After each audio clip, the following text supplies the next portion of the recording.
Good evening. Welcome to another installment on the TOG Saga. Tonight we're going to be covering RBM 17, a core document right foundational to the origins of TOG work. We covered it a little bit in the last video where we mentioned it. Also in the last video we covered the parlous state of British tank design and manufacturing since World War I. The fact that there was a clear insight into not only what types of tank might be needed, but also the sort of designs that might be needed to meet whatever goals the army had. In the last episode, we also repeatedly discussed the impact of RBM 17 and how that affected the work of the SVDC, the old gang. So it's important we go over RBM 17 so that you all understand it. So that's what RBM 17 covers. However, what does RBM 17 stand for? Well, truth be told, I don't know. The 17 doesn't seem to relate to any technical feature of the vehicle. It's a 16-foot wide trench, not a 17 one. It's not in 1917. There's not 17 people. There's not 17 vehicles.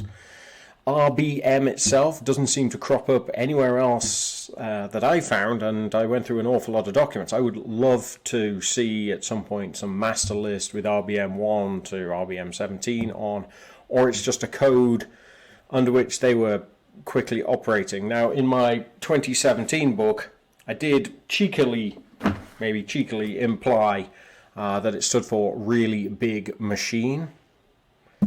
It's as good a guess as any at the moment. These were, after all, your archetypal old school boys, old public school boys doing their work, and that's just the sort of humour that I would expect from them.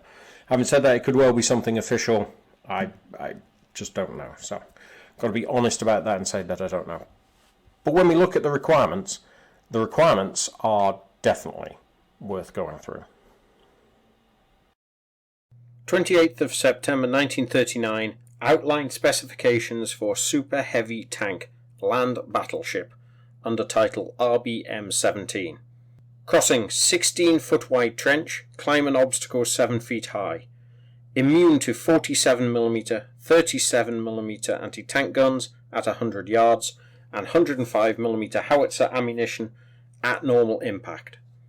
Able to achieve 5 miles per hour over sodden, shelled ground or heavily shelled country with an all-round track and a maximum bearing surface. A field gun in the front capable of piercing 7 feet of concrete. A 2-pounder and 7.92mm Baser machine gun coaxially in side sponsons. A Baser machine gun in the front, another in the rear. 8 times 2-inch smoke mortars mounted in the hull for all-round fire. 8 crew, commander, front gunner, 4 sponson gunners, radio operator and driver. Carry a number 9 radio set, diesel engine, range of 50 miles. Must be capable of rail transport and assembly using only mobile equipment. First and foremost, we have to cross a trench or gap of a width. It doesn't matter what the width is, but in order to do it, we know we need a tank basically 2 times the width of that trench. So to cross a 16-foot gap, as outlined in RBM 17, is guaranteed to produce a tank 2 times 16 feet long, so 32 feet. Bear in mind the TOG was 33 feet long, track end to track end, take off the 6 inches of track or so at each end, and hey presto, what a shock, it's 32 feet long. We also, in previous episode, also covered the rudimentary elements of how a tank climbs a step and how step climbing height is a mix of factors, including the shape of the rear of the tank, the height of the front roller, and of the engine power. So when the army is setting a requirement for a high step climbing ability, that guarantees those features have to be taken into account. So we have to have a powerful engine, we have to have an inclined rear section of track, and most importantly is focus on the height of that front idler. A 7-foot step therefore means that the height of the centre of the front idler has to be roughly 7 feet high. As we covered last week, that is going to be difficult, but, and we'll come to it, we don't have to have the front idler and the track at the same height. What they got to was having the idler high and then coming down to the track lower. Immunity from 37 and 47mm gunfire was more complex as a question. So the rather excellent 37mm gun of the era was the German Pak-36. That could achieve around 64mm of anti-armor performance at 100 meters. 47mm guns like the French SA-37, large quantities of those guns would fall into German hands in 1940, but basically that gun is producing anti-armor performance in the region of 60mm at just over 500 meters and 80mm at just under 200 meters of range. Other 47mm guns were fairly common. It was a popular caliber of the era. So the Austrian Bowler gun, produced and used extensively during World War II by countries like Italy, with numerous versions of it developed. Again, they're in the 60mm of armor perforation as well. The 10.5 centimeter, 105mm German LEF-H-18 was just one type of 105mm howitzer around. So the requirement when it's talking about resisting the howitzer isn't specifically mentioning that gun. That's just a good example of the sort of gun they're thinking about. That can throw a 15 kilogram shell, contains about 2 kilograms of high explosive, about 10 kilometers of range. Bearing in mind they offer wafer thin armor on the roof of tanks of the era, then being hit directly by such a shell was going to be devastating. So even a close hit landing and bursting nearby was perfectly capable of crippling a vehicle, stripping off wheels or track, or even just knocking it over. So when the army is talking about these guns, what they're demanding is immunity at 100 yards, just under 100 meters. So clearly anything less than a performance level 80mm of armor was going to be unacceptable. Now we will have to have a separate episode on armor because there's just so much to cover, how that armor relates to the shape of the vehicle. But I mentioned it there because 80mm of armor is going to be very heavy. So now we have to have a very long tank, and now we have to put very thick armor on it. Now we're getting into that whole problem of the tank gets bigger and heavier, needs a bigger, more powerful engine to move it. When we come to speed, the 5 miles per hour the army is talking about, that's just over 8 kilometers, over heavily shelled country. People might forget that a little bit there, but that suggests quite clearly a better top speed over good ground, a hard surface or a road. But 5 miles an hour, quite honestly, is not bad at all, especially on the sort of battlefields, if you picture them in your mind's eye from World War One. Vehicles of the World War One era, after all, might only manage 1 or maybe even 2 miles an hour in those conditions. So 5 miles an hour would mean the vehicle would need not only a powerful enough engine to propel this long, very heavy vehicle, but to maintain that sort of speed on those soft conditions, it was also going to need really good flotation. And flotation is what we're talking about in how much ground or water does it displace when the weight of the vehicle is pressed through the track. If we have a narrow track, all that weight is focused on a narrow width, so it's more likely to sink. So we need a wider track. There is a reason that heavy tanks tend to have wider tracks, and it's common sense. That is why. So we need a lot of ground contact area to spread the weight. That's the good bearing surface.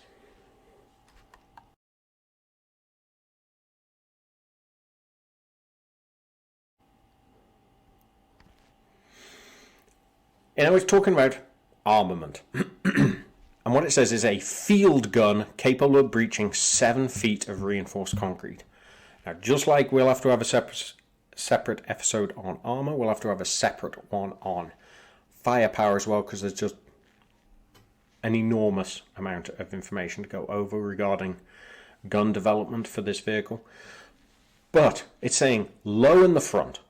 And after all, where else could it go? Given the Army's need for an all-round track, as mentioned previously, there's literally no gun capable of achieving 7 foot of anti-concrete performance. Even the British 60-pounder, a rather huge gun, wasn't going to cut it. So, quite honestly, the requirement is a little ridiculous to expect it out of one shell.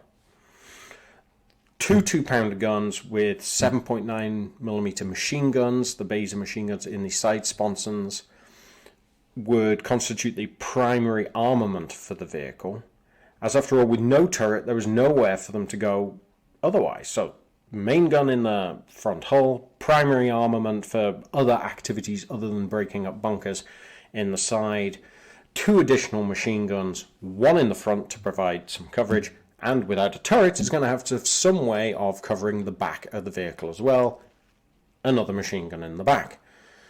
And putting a machine gun in the back also now means some poor soul has to go in the back to operate that machine gun, which means some kind of passageway, past the engine, between engines, over an engine, whatever it's going to be. It's going to be uncomfortable, it's going to be hot, it's going to be noisy, it's a lot more space taken up in a valuable area of the vehicle for very little military utility. That requirement for the machine gun in the back was probably the first part of the RBM 17 specifications which really started to go, because it's just silly. There were alternatives. They would eventually talk about deflector plates. If you don't know what a deflector plate is, it's literally a plate on the back of the tank. So your side machine guns in the sponson would fire at the plate, the splash and ricochet would bounce back into the dead zone behind the vehicle, so any enemy troops happen to be hiding in the back of the vehicle would be hit and killed by this deflector plate. Personally, I think they're a terrible idea for quite obvious reasons, that they will also direct in any other stray enemy fire into a safe area for your own troops, and they weren't adopted. In fact, deflector plates were not particularly well adopted on almost any tank anywhere anyway, so I think that speaks for how little utility they really had as an idea. Finally, however, now we have the all-round firepower covered, a set of 2-inch smoke mortars as well to provide all-round coverage by smoke. That, of all the requirements set by the Army, is undoubtedly the most sensible one. That is enough smoke to screen itself, troops around it, maybe vehicles around it, and also project it forward to screen the enemy from seeing what they're doing. So you can use smoke to blind the enemy so you can move, or you can use it to screen yourself, or both. But clearly that's a very sensible requirement.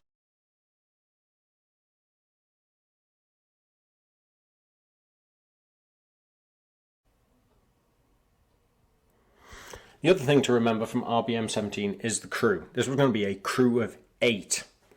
A commander, a driver, a radio operator, 2 crew for each of the 2 side sponsons, and then finally 1 poor soul with the Herculean task of operating the front hull gun entirely on their own.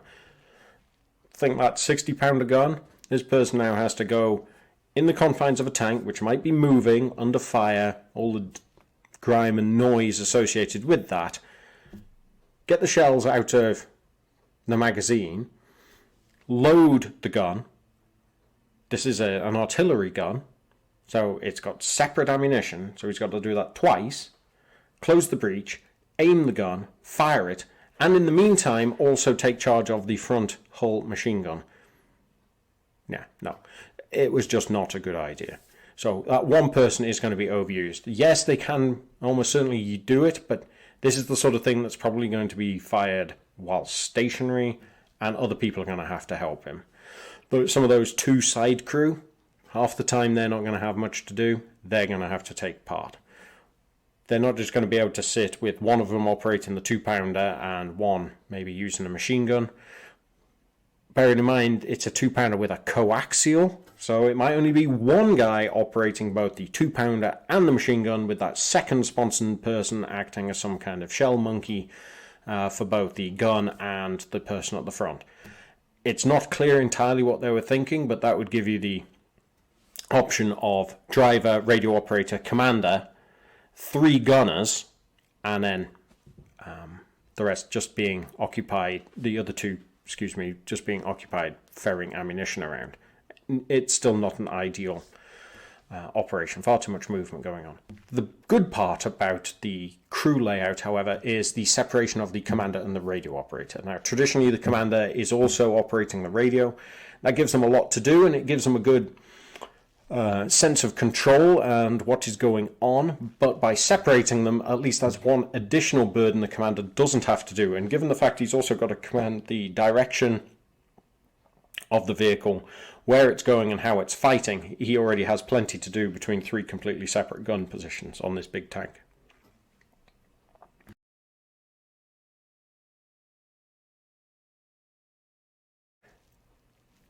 Now, I did mention that the power plant obviously has to be powerful. It does not mention within RBM 17 what sort of engine the vehicle is going to need. It does, however, say it has to be diesel. It's obviously wanting to be diesel because of the concerns about fire risk. It was a very unpleasant death for far too many people in World War I inside a tank running on petrol catching fire. The engines were not generally separated. I think the Renault FT was the first mass production tank to separate the engine from the crew compartment with a firewall or bulkhead to protect the crew. That was not in place on tanks like the British Mark IV. This would be in place on this, and on top of not using petrol, it would be using diesel. It's a great idea. The little problem being that there was not an engine available at the time that could deliver the sort of power they're talking about, which is going to be in the 500 horsepower minimum range. Equally, the design brief from the General Staff leaves all of that up to the designers. It doesn't say whether it's got to be 1 engine, 2 engines, domestic engines, foreign engines, different types of transmission to improve efficiency. No, just diesel, and then they have to go fix it. It's a good job they had Harry Ricardo on their team, who was an expert in these matters.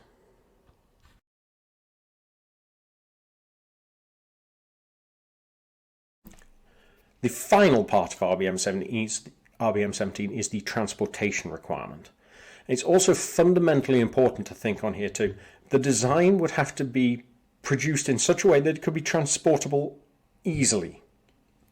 There is no point designing a vehicle so big and massive, some gargantuan World War I era concept of giant wheeled machines, which you can't get from your factory to a training ground, or the training ground to your port, or your port to the other port where you're going to ship them.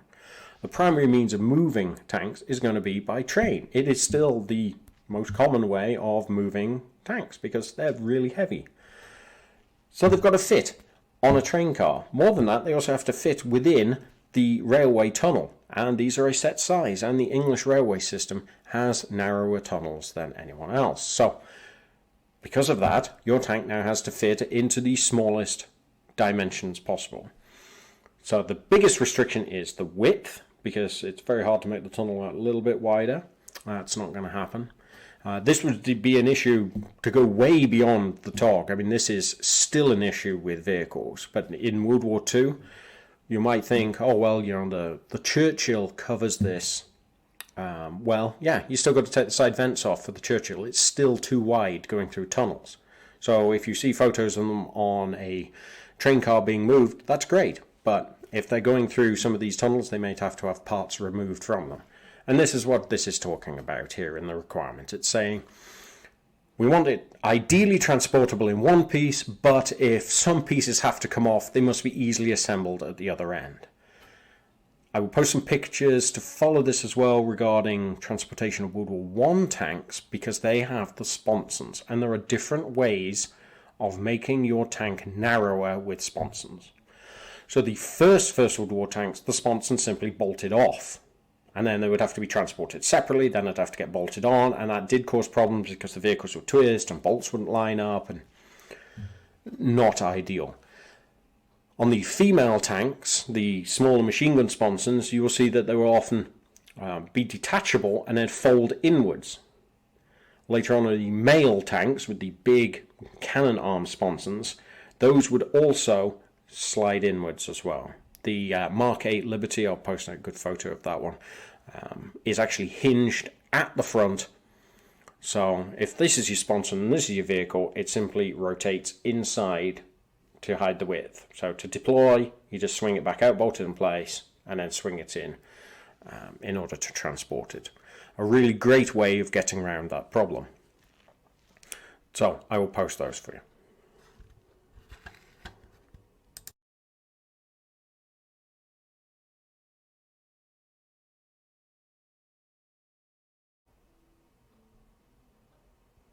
So what do we know from RBM 17? We know that Stern and his colleagues brought with them their design in the form of 300G, a somewhat better infantry tank than was currently available.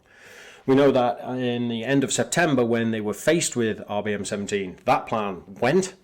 They weren't going to be allowed to use a turret. They were going to have to use a turreted machine, and the demands drove the shape of the vehicle.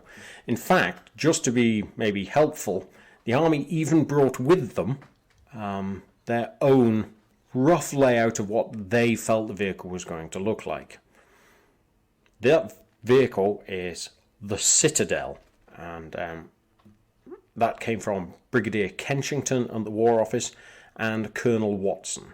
So the Citadel design is really the general staff trying to embody their ideas for this tank in the flesh, so to speak.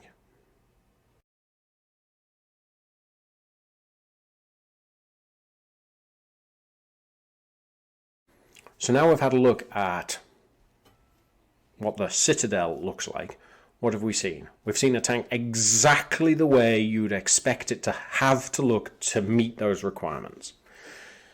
A long lozenge-shaped body, a slightly elevated rear track edge, a high front idler, an all-round track to assist with unditching gear, a raised casemate area as the fighting chamber with that little circle on top being the commander's cupola. We have a gun in the front right. It's drawn as a small gun of some description, but obviously, as we already covered, it was very much open to debate what was going to go in there. Because that's in the front right, we know the driver's going to go in the front left. And then we have two large semicircular sponsons sticking out. Now these are really very unusual. If we think back to World War I, what we're looking at is very angular sponsons all bolted together. The armour was relatively thin. We know that the armour here is going to have to be at least 60 millimeters, more towards 80 millimeters to have any chance of meeting that requirement. So the fact that this is curved is really, to me, indicating that this is probably some kind of cast sponson, either in one or two pieces with these guns projecting from the sides. That is going to make maybe the whole idea of retracting them a little more complicated. It isn't entirely clear how the sponsons might fold in or whether they simply move in on rails, but clearly those are options that were known and available and could be tried.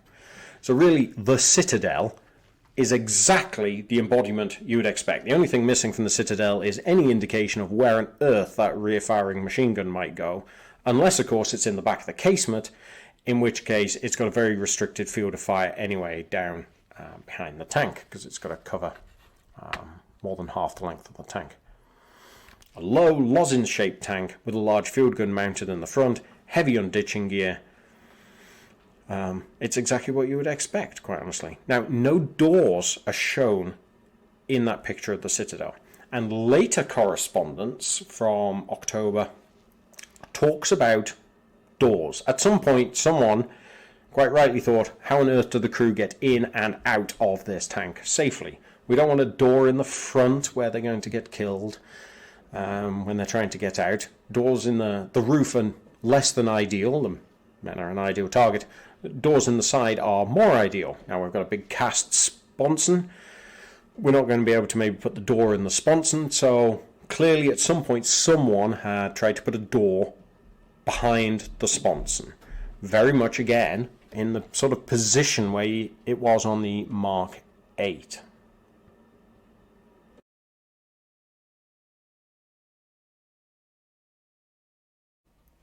Now, no shape of the door is described. It was simply determined they were not going to have them there.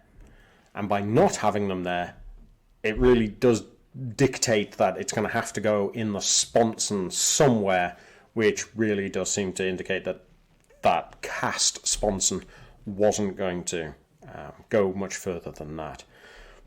Stern was very much a production focused man, and if one of the problems, as we talked about before with the A12, was its large cast elements like the front of the hull and the turret slowing down production, then it's hard to argue that a vehicle with large castings on the side was going to be easier for production.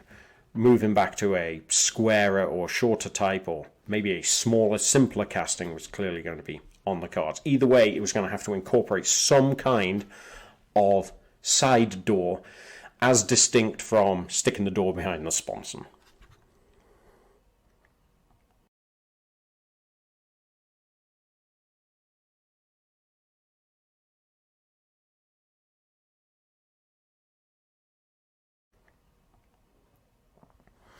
So again, we have that raised superstructure, a small cupola. Now that allows for a lookout for where the commander might be able to direct it.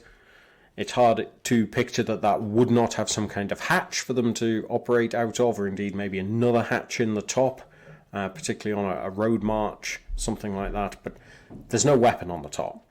There's no machine guns. There's no nothing else on the top there. The only other thing we might have seen on the top of a vehicle like this would have been rails. Now, I'll put a picture in after this, and what you have on World War I tanks is you often have a system of rails running all the way over the spine of the tank. Now, yes, it has all-round track, but in this case, the unditching beam isn't resting on the track and being dragged over the tank.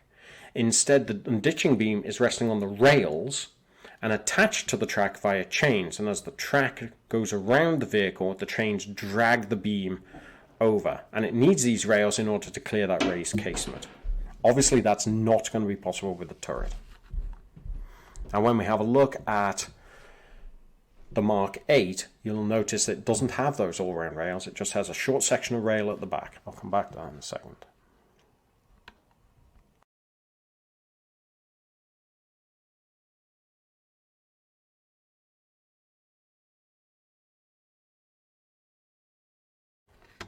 So, where we go from here is going to be a little more complicated for the team. They have the idea for what the army wants. They don't like it. They want something different. So what they're going to have to do is be a bit savvy.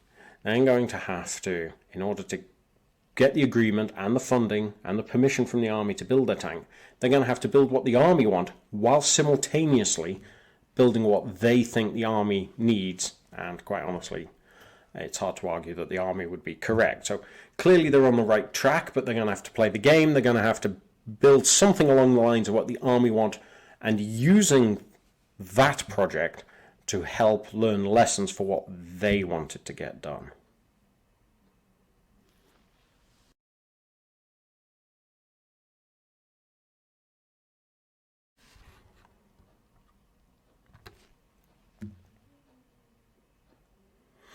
Now, when we're talking about that rail part, I said to come back to it, the Army's design for the Citadel really harkened back to those World War I days of dragging the beam over the front. And the advantage of dragging the beam over the front of the tank is that as the beam goes underneath, it's pressed down into the dirt by the tracks as the vehicle drives over and helps take the vehicle forwards. That's great. What you'll notice on the Mark 8 is the rails at the back don't allow for that. In fact, the beam at the back, any unditching, heavy unditching equipment, would simply go the other way, which means the tank would reverse over it to get out of trouble. And indeed, if it's going to reverse anyway, then what is the design problem that stops you from sticking a turret on top? If you can't have a turret on top because you can't drag the beam over the front to go out forwards, and you're not going to do that anyway, then why do you not adopt the turret? So I think what you're seeing with the Citadel is really an indication that the Army were really thinking early World War I as well, early days of tanks in World War I. They hadn't even got to the point of seeing that that wasn't the way forward with unditching beams. Even tanks like the Mark B Whippet, the Mark C Hornet, those medium tanks, those didn't have the rails over the top either. Those would be reversing out, just like the Mark 8. So the Army trying to harken back to that is really not optimal at all. And really, I think just shows that the Army's idea is very much behind both the times and the skills and engineering knowledge that they needed at the time. Stern would later remonstrate that the decades between World War I and World War II were mostly wasted. If we look at that lesson from the Citadel design, not even understanding how things had changed in the previous war, that would very much reinforce his case.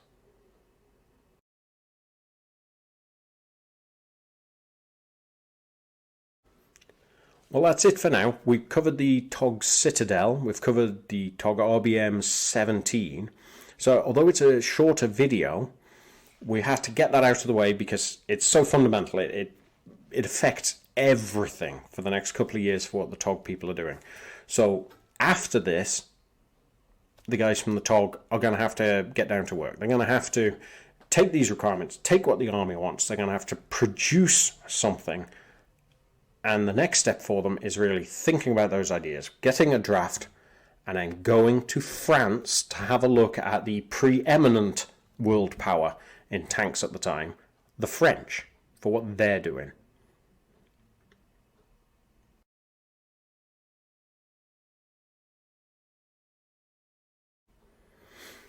Well, thank you very much for your attention again on this video. If you do like this video, please do click like, subscribe, do all that YouTube stuff.